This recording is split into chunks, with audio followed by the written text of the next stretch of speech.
জামায়াতের স্বাধীনতা বিরোধী ভূমিকার অভিযোগ করে বিএনপি মহাসচিব মির্জা ফখরুল ইসলাম আলমগীর বলেছেন, দেশের মানুষ কখনো জামায়াতকে ক্ষমতায় আনবে না। তিনি বলেন, ধর্মের নামে মিথ্যাচার ও বিভ্রান্তি সৃষ্টি করে রাজনীতি করা যাবে না। দুপুরে ঠাকুরগাঁওয়ের পরিত্যক্ত বিমানবন্দর পরিদর্শন শেষে সাংবাদিকদের কাছে একথা বলেন তিনি। আগামী 2 বছরের মধ্যে ঠাকুরগাঁও বিমানবন্দর চালু হবে বলে জানান এলজিআরডি মন্ত্রী।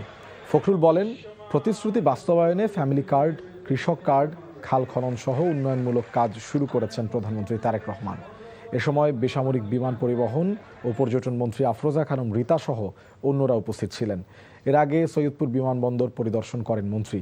এটি আন্তর্জাতিক করার সিদ্ধান্ত বিবেচনায় রয়েছে বলে জানান তিনি।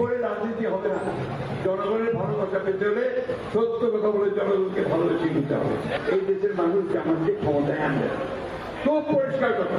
কেন এই জামাত ইসলাম 1971 সালে আমার স্বাধীনতার বিরোধিতা করেছিল, আমাদের যারা যোদ্ধা ছিল, মুক্তিযোদ্ধা ছিল, তাদেরকে হত্যা করছে, আমাদের মা আমাদের সংগ্রাম বিরাট করছে। কোনো মতেই তাদেরকে ক্ষমতায় নিয়ে আসতে পারি না, এই দেশের মানুষ পারে না।